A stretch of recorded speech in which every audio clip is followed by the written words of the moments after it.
Me llamo Camila. Tengo 52 años y ya no creo en los giros bruscos en la vida. Llevo casi 30 años casada con Diego. Nos hemos acostumbrado. De algún modo, todo se volvió rutinario. No diría que no lo amo. Solo que ya no es amor en él sentido habitual. Es más bien respeto mutuo, costumbre, convivencia sin demasiadas preguntas. Como dos personas que hace mucho acordaron no medirse más la profundidad. Ya no discutimos, porque no hay por qué. Pero tampoco reímos a carcajadas. Como antes. Todo es neutral. Directo, tranquilo, estable. Incluso las cenas en la mesa, como si estuvieran copiadas una de otra. Antes trabajaba como enfermera.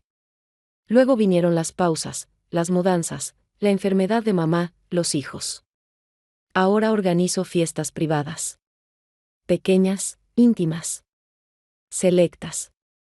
Como mi vida, contenida, con un final previsible. Cuando Diego propuso alquilar una casa en las montañas por unos días y reencontrarnos con viejos amigos, no me opuse. No porque tuviera ganas. Simplemente, no tenía ganas de discutir. Dijo, hace mucho que no lo hacemos. Vamos a desconectarnos un poco.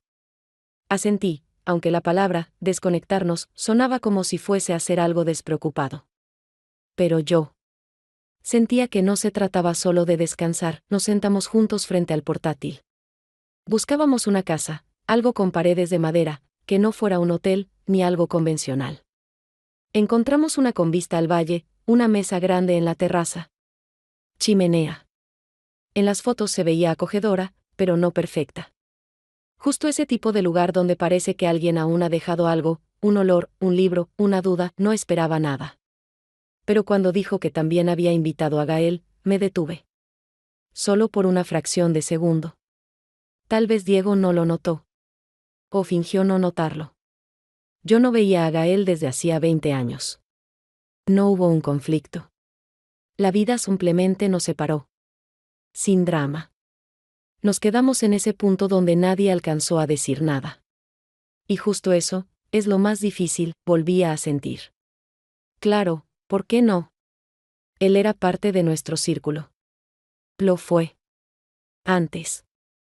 En otro tiempo. Fingí que no significaba nada. Y tal vez logré convencerme a mí misma. Antes del viaje, tardé mucho en hacer la maleta. Por primera vez en años, quería verme no cómoda, sino diferente. No más joven, eso sería absurdo. Solo, diferente. Tomé el vestido azul que había estado guardando sin razón. No para una fiesta. Para mí. Algún día. Hoy era ese día, en el camino, Diego conducía. Escuchábamos música, sobre todo instrumental. Yo miraba por la ventana. Las montañas se acercaban lentamente. Siempre parecen más cercanas de lo que realmente están. Como muchas cosas en la vida, ¿recuerdas aquel viaje a Cerro Verde? Preguntó Diego.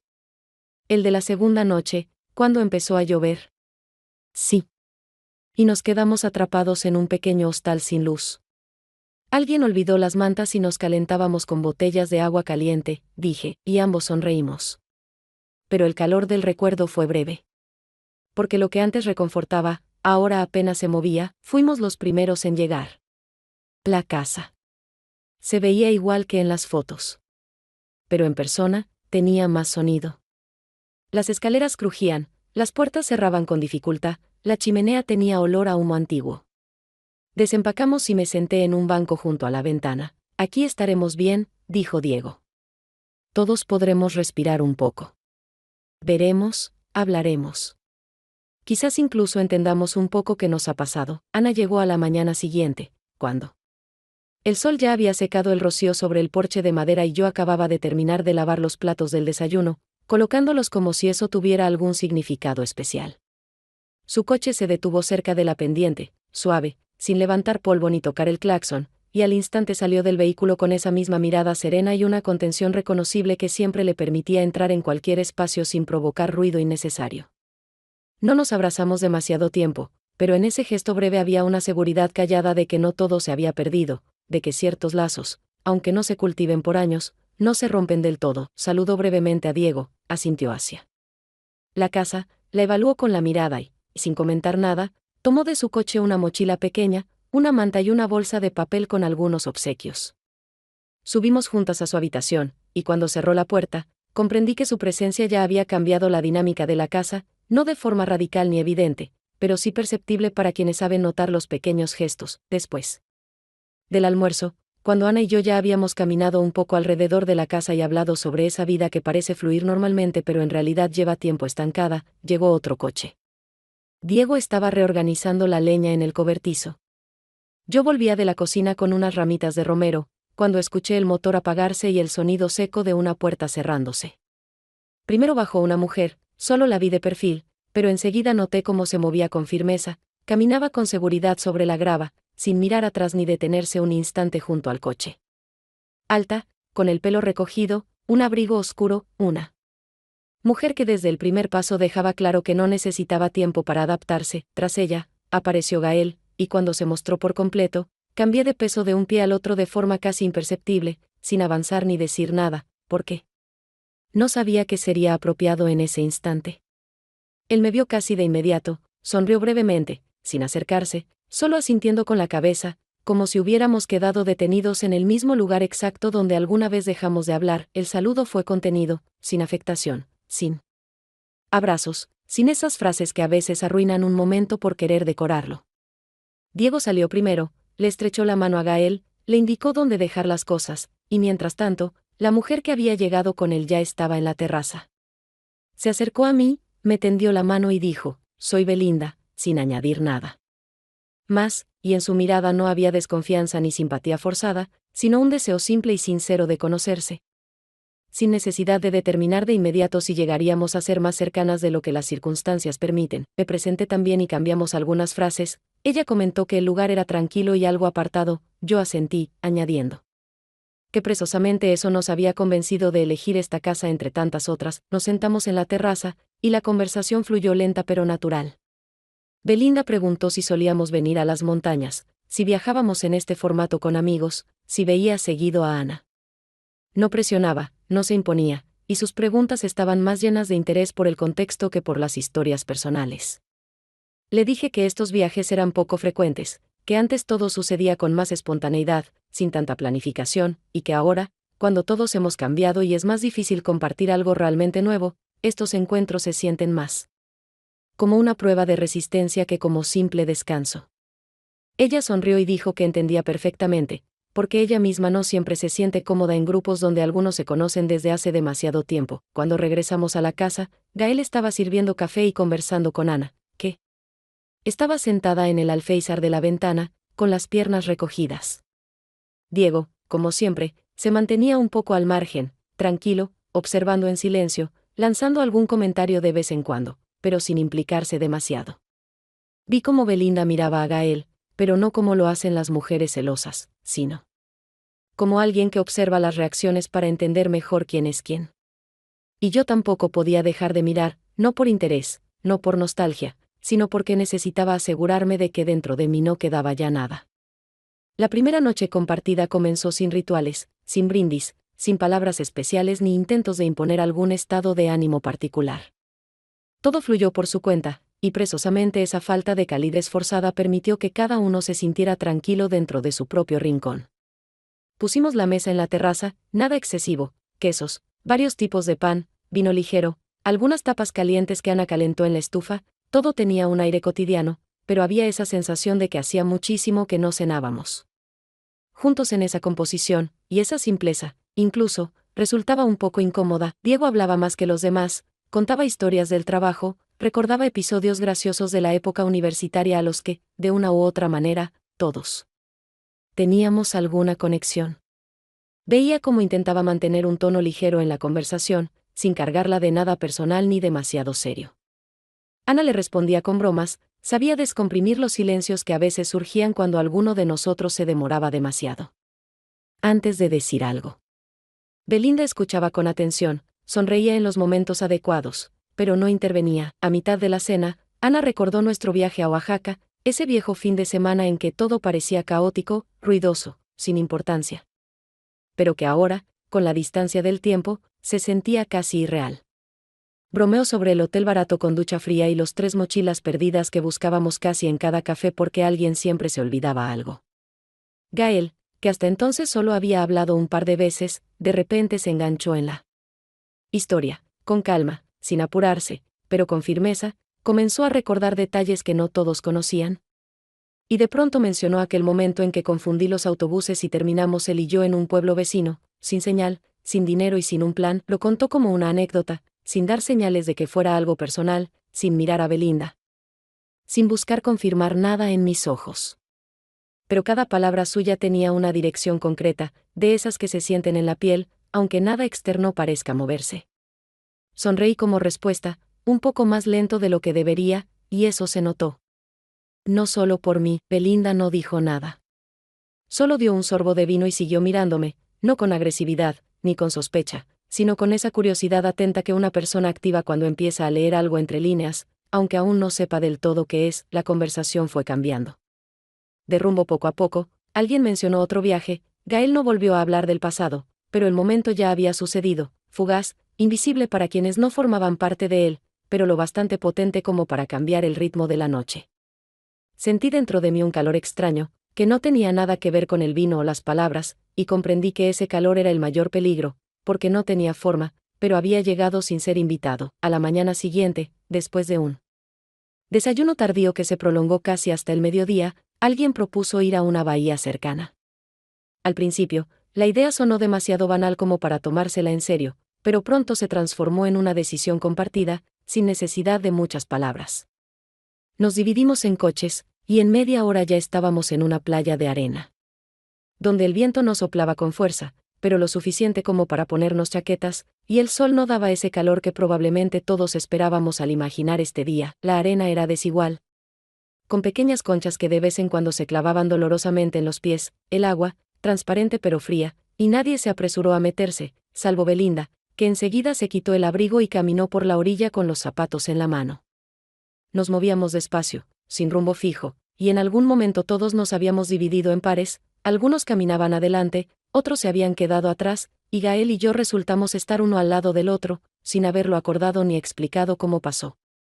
Caminábamos en silencio, sin acelerar el paso, sin evitar al otro, pero tampoco buscando motivos para hablar, porque, en realidad, ese silencio ya decía más de lo que podíamos permitirnos expresar en voz alta. A mitad de camino hacia el extremo de la bahía, cuando la costa comenzaba a elevarse y las piedras se hacían más grandes, él de pronto preguntó, sin cambiar el tono de voz y sin mirarme, ¿alguna vez te arrepentiste?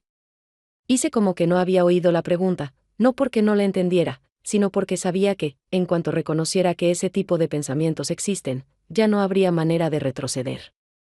Él no repitió la pregunta, no insistió, no trató de explicar a qué se refería, como si le bastara con dejar esas palabras flotando en el aire, con que existieran entre nosotros, aunque no tuvieran respuesta. Seguimos caminando, y esa pausa no se volvió pesada. Simplemente se instaló entre nosotros como una parte natural del paisaje, igual que el viento que bajaba desde las rocas o el olor a algas que se arrastraba a lo largo de la orilla. Sabía que no era un intento de reavivar nada, ni una provocación. Ni siquiera una prueba. Era más bien una señal. Dentro de él aún vivía una pregunta que nunca llegó a cerrarse. Y aunque ambos entendíamos que tocar eso ahora era peligroso, aún así, ese momento era lo más vivo que habíamos sentido en mucho tiempo. Gael no buscó mi mirada, no acortó la distancia, no hizo ningún gesto que pudiera interpretarse como insinuación, pero su presencia tenía algo más denso que la mera cercanía física. Caminaba a mi lado no como quien quiere decir algo, sino como quien hace tiempo sabe la respuesta pero nunca la ha escuchado en voz alta. Y comprendí que en él quedaba ese mismo pulso, no evidente, como amortiguado por los años, pero aún vivo, como un eco que solo se escucha cuando todos los demás sonidos se apagan. Después de la cena, que esta vez pasó casi sin recuerdos ni bromas improvisadas, todos se retiraron a sus habitaciones bastante rápido, sin las pausas habituales junto a la mesa de la cocina o ese café de última hora que alguien solía preparar para alargar un poco más la noche. Yo me quedé un rato abajo, como si revisara si la estufa estaba apagada, si las copas realmente habían sido recogidas, pero en realidad solo quería evitar volver enseguida a una habitación donde todo estaba bien, pero nada era inesperado. Cuando finalmente entré en la cocina, la luz ya estaba encendida. No era la única que se resistía a la noche, y apenas crucé el umbral, vi a Gael sentado a la mesa con una taza entre las manos, sin beber de ella. No se sorprendió al verme, solo levantó un poco la mirada. Asintió, como saludan dos personas conocidas que no necesitan explicarse nada, y preguntó si quería té, aunque los dos sabíamos que en ese momento no se trataba de bebidas. En silencio, abrí un armario, saqué un vaso, serví agua del decantador y me senté frente a él, dejando una distancia prudente entre ambos, suficiente para que ese instante no pareciera premeditado ni como una insinuación de algo más. Hablamos unos 15 minutos.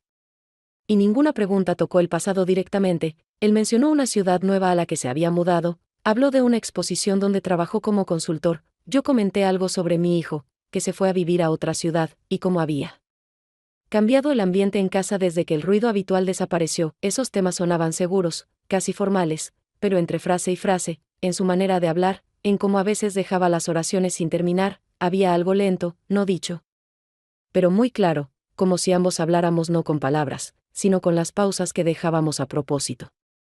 Para que el otro decidiera si era momento de avanzar. Estaba a punto de levantarme, ya era tarde, y cada minuto de esa conversación comenzaba a pesar demasiado, aunque por fuera todo parecía calmo, cuando él de pronto apoyó la mano sobre la mesa, sin tocarme, pero lo suficientemente cerca como para que entendiera que lo siguiente no sería casual. Deslicé la silla hacia atrás, sin apurarme, me levanté, y justo entonces me tomó la mano, sin brusquedad, sin prisa, con esa cautela que tienen las personas que saben que cualquier movimiento torpe puede cambiarlo todo. No me solté, no hice ningún gesto que pudiera detener con claridad lo que ya estaba ocurriendo, y cuando se inclinó para besarme, sin urgencia, sin una pasión teatral, no fue un recuerdo del pasado ni un intento por recuperar lo perdido. Fue el paso de alguien que ya no teme perder, porque hace tiempo aceptó que lo más importante ya había pasado. Nos quedamos allí un tiempo más, mientras los demás dormían en sus habitaciones. Después de ese episodio breve pero demoledor, no me quedé ni dije una palabra. Solo salí de la cocina, subí a mi habitación, me acosté al lado de Diego, que ya dormía o quizá solo fingía, y me quedé mirando el techo mucho tiempo, intentando no pensar en cuán fácil puede volver el pasado cuando menos lo esperas. A la mañana siguiente me desperté más temprano de lo habitual, aunque mi cuerpo todavía quería permanecer en el calor, envuelto en la manta, sin salir a la cocina donde probablemente ya alguien buscaba la sartén o el café.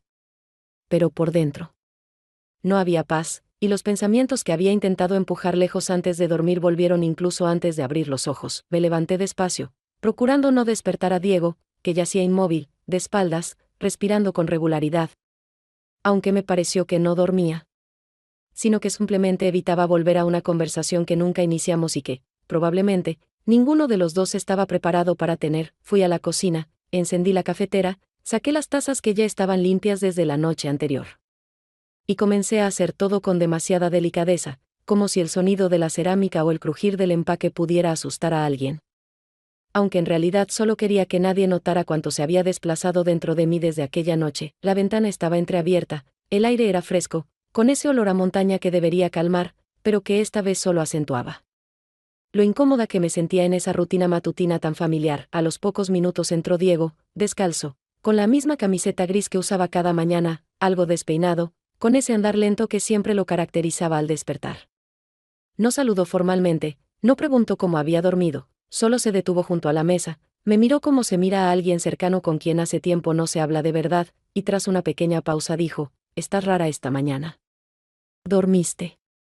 «Mal», respondí que un poco, sin entrar en detalles ni intentar suavizar la voz con una sonrisa forzada o un comentario liviano, porque sabía que él sentía más de lo que yo estaba dispuesta a decir. Tomó una taza, sirvió café, bebió un sorbo. Y, sin mirarme, continuó: «Yo también. Soñé tonterías. Como que buscaba algo, pero cuando lo encontraba, no recordaba para qué lo necesitaba.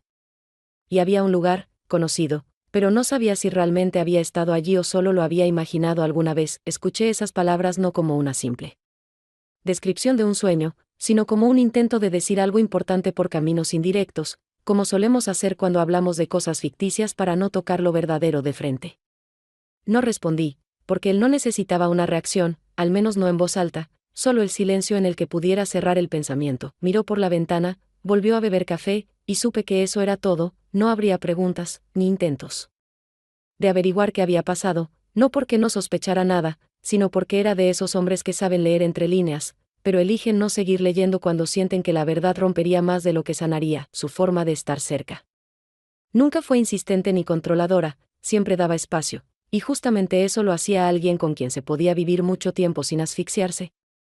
Aunque al mismo tiempo sin sentirse del todo vista, me quedé de pie, con la cuchara suspendida sobre la cafetera, aunque ya no había nada que remover, y de pronto sentí que lo que más me asustaba no era que él supiera la verdad, sino que nunca la preguntara, dejándome con la libertad completa de vivir con ella sola. Después del almuerzo, salí a la terraza con un libro en las manos.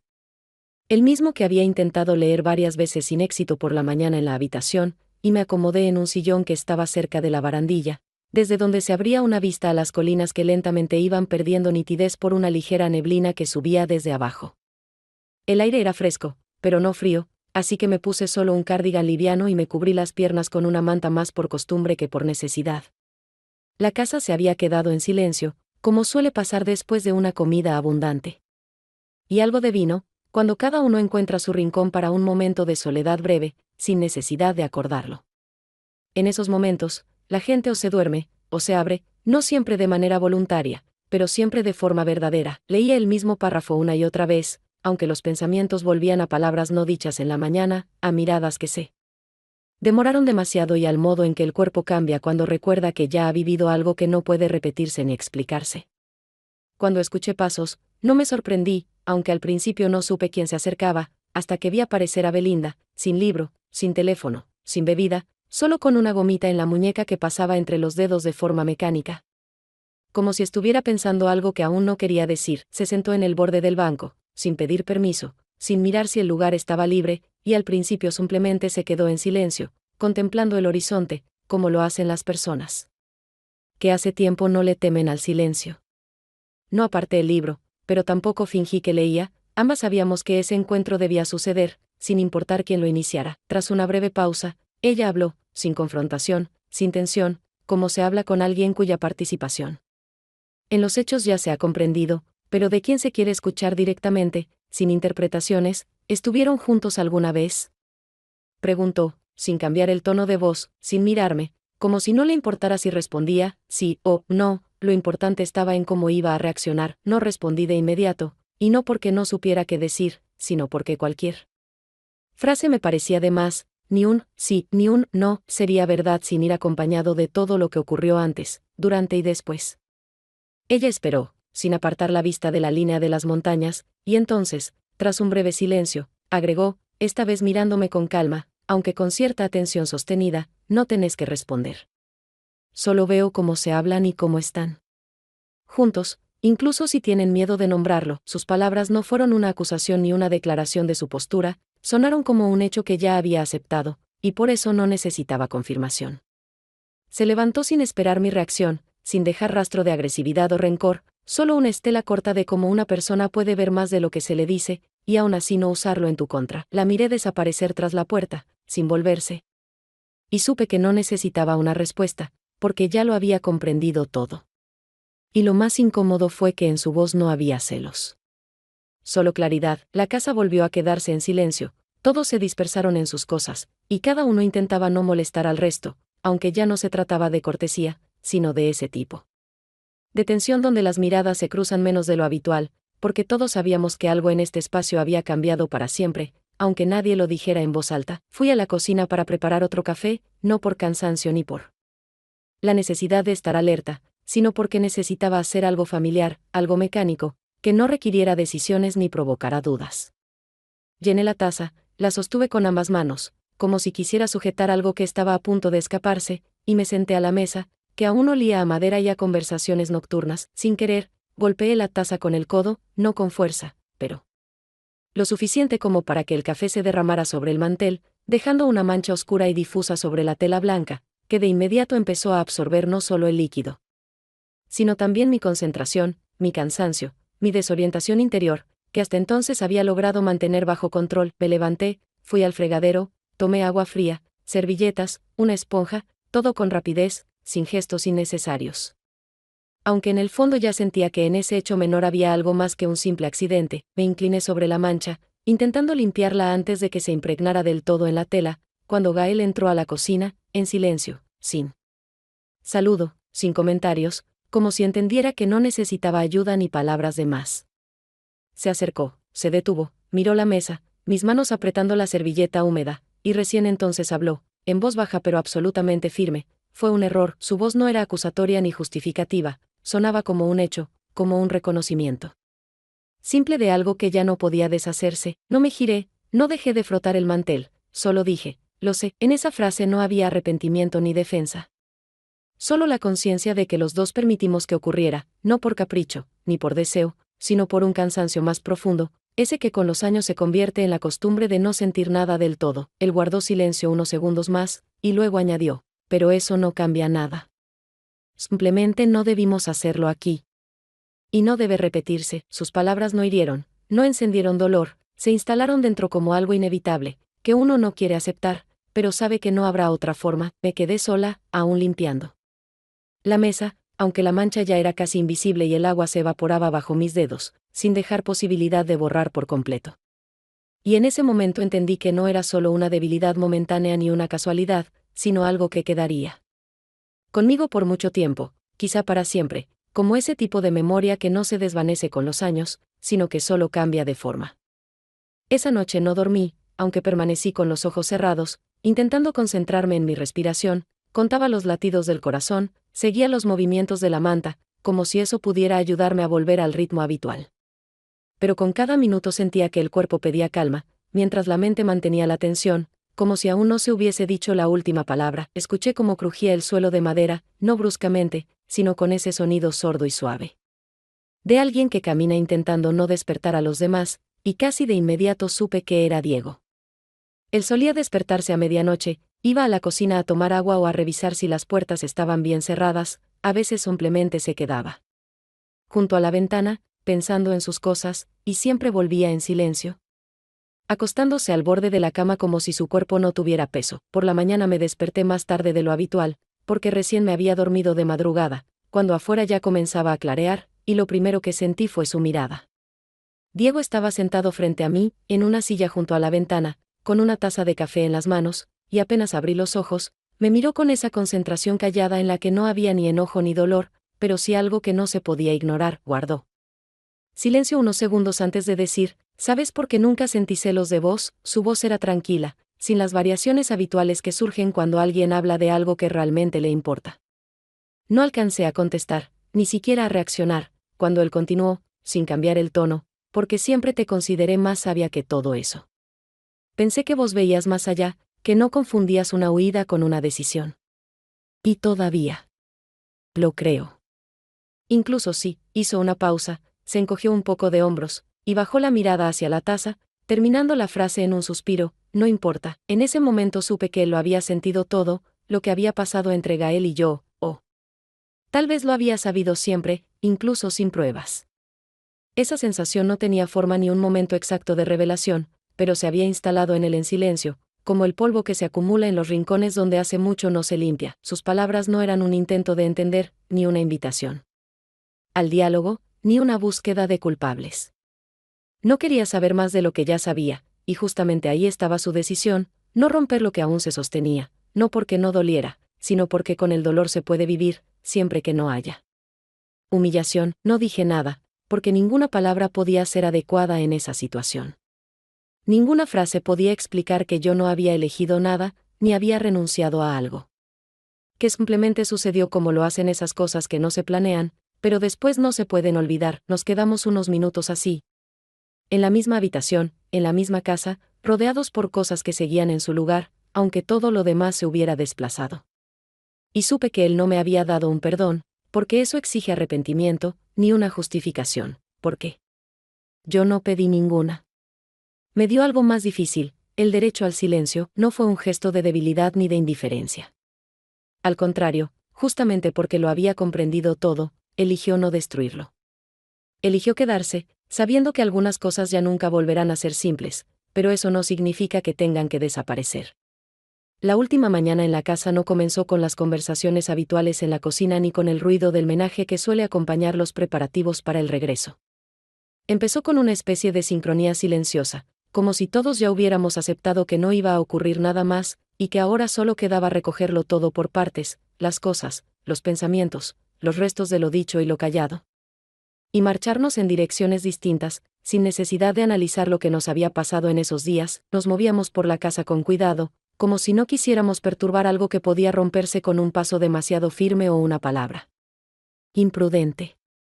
Cada uno hacía lo suyo, alguien guardaba la maleta, otro revisaba si no quedaba nada en el baño, y yo doblaba mis cosas con lentitud, con demasiada meticulosidad, porque sabía que en cuanto todo estuviera guardado, tocaría despedirse. No estaba segura de querer hacerlo en voz alta. En la cocina, donde por última vez nos reunimos todos, reinaba un silencio que no ocultaba nada, pero tampoco explicaba, el silencio de las personas que ya no intentan fingir que entre ellas no ha cambiado algo. Bebíamos café sin hablar, cada uno inmerso en sus propios pensamientos, alguno con la mirada puesta en la ventana, otro contemplando su taza, como si buscara en los restos alguna respuesta sobre cómo comportarse después. Belinda fue la primera en decir que ella y Gael debían partir, y aunque era un momento esperado, igualmente provocó una oleada de resistencia interna, porque lo definitivo siempre llega cuando ya no hay forma de detenerlo. Se despidió de todos con corrección y sin excesos, sin frases grandilocuentes ni gestos que pudieran crear una ilusión de cercanía donde no la había. Sus abrazos fueron precisos, breves, y sus palabras, las justas, las que se dicen cuando no se quiere dejar espacio para conversaciones futuras. Ana le respondió con un gesto de cabeza, Diego les deseó buen viaje, y todo se desarrolló con naturalidad, casi como un trámite, aunque por dentro, cada uno lo sintió de forma distinta. Cuando Gael se acercó a mí, primero abrazó a Ana, luego estrechó la mano de Diego, y recién entonces, sin prisa, dio unos pasos más, dejando atrás unos segundos de silencio que de repente se volvieron muy ruidosos. No dijimos nada importante, no intercambiamos insinuaciones ni intentamos congelar un momento que ya no podía repetirse. Me abrazó con calma, un poco más largo de lo que habría sido adecuado en esa situación, y eso bastó para que ambos entendiéramos, no hacía falta más. Todo ya se había dicho antes, en otros gestos, en otras pausas, en otras noches. Cuando su coche desapareció en la curva, me quedé unos segundos en el mismo lugar, sin moverme, como esperando que algo regresara, que algo cambiara. Pero no pasó. Al volver a entrar en la casa, nadie dijo nada enseguida. Cada uno se ocupó de algún detalle, alguien dobló una manta, otro sacó la basura, alguien más revisó de nuevo los enchufes, y comprendí, esa había sido justamente la clase de despedida que ocurre entre adultos, sin llantos, sin frases definitivas, sin drama. Solo con la clara conciencia de que algo pasó, pero se quedará con cada uno por separado. Cuando regresamos a casa, no sentí que algo hubiera terminado ni que fuera posible volver por completo a lo que habíamos dejado antes del viaje. La realidad a la que volvíamos ya no era la misma que habíamos dejado al partir. El camino de regreso transcurrió en silencio, no por cansancio ni por indiferencia, sino porque cada uno estaba sumido en sus propios pensamientos. Y en ese silencio no había vacío, sino respeto por aquello que aún necesitaba tomar forma dentro de nosotros. Diego conducía con atención, no encendió la música, no preguntó si estaba cómoda, no giró para buscar mi mirada, simplemente manejaba, dejando atrás kilómetros de montañas, curvas, árboles, señales silenciosas y un camino que ya no llevaba a ningún lugar donde algo pudiera volver a pasar. Al entrar con las maletas al departamento, reconocí el olor familiar, un poco a café, un poco a polvo, un poco al encierro de unos días sin movimiento, y comprendí que todo estaba exactamente como lo habíamos dejado, las ollas en su sitio, las toallas dobladas en el baño, las tazas en el escurreplatos, la luz del pasillo, que siempre se encendía al segundo intento. Empecé a desempacar no porque tuviera prisa, sino porque necesitaba ocupar las manos, camisas, pijamas, suéteres, el neceser, la caja de medicamentos que quedó cerrada porque ninguno de los dos se enfermó. Colocaba todo en silencio, metódicamente. Como si eso pudiera aliviar la tensión, aunque en realidad solo subrayaba el contraste entre lo que había dentro de mí y lo que afuera no había cambiado en absoluto. Diego salió del baño. Luego trajo una bolsa con pan, fresco, aún tibio, porque, como descubrí, de camino a casa se había detenido en nuestra panadería favorita, y la puso sobre la mesa frente a mí, sin decir nada, como si con ese gesto quisiera expresar más de lo que podrían decir las palabras, que en ese momento habrían sonado forzadas o prematuras. Le di las gracias sin mirarlo y le puse un plato delante, sin preguntarle si tenía hambre, porque en esta casa hace tiempo que nos entendemos sin aclaraciones. Comimos en silencio, despacio, sin apuro, sin llenar el espacio con conversaciones sobre el viaje, el clima o los planes para la semana. Porque ya nada de eso cambiaba lo esencial. Y justamente por eso, ese silencio me pareció más honesto que cualquier ¿cómo estás? O ¿y ahora qué? Miraba mi taza, el pan de siempre, que habíamos comido tantas veces antes, y pensaba que, a veces, lo más aterrador no es la traición, ni el conflicto, ni siquiera el final. Lo más difícil es que todo por fuera siga luciendo igual que antes, cuando por dentro ya no sos la misma persona y no podés seguir actuando como si nada hubiera pasado. Todavía no sabía si él lo sabía todo, pero no pensaba contárselo. No por miedo ni por culpa, sino porque narrarlo no cambiaría la esencia de lo ocurrido, solo haría que lo que me pertenece por dentro se entregara hacia afuera sin necesidad. Y entendí que, tal vez, la verdadera fidelidad no está en no cometer errores, ni en una conducta intachable, ni en resistir todas las tentaciones, sino en quedarse cuando ya tendrías todas las razones para irte. Esa casa nos recibió sin preguntas. Como siempre. Y aunque todo a nuestro alrededor parecía otra vez habitual, yo ya no me sentía completamente dentro de ella, no porque quisiera escapar, sino porque sabía que una parte de mí se había quedado allá, entre las montañas.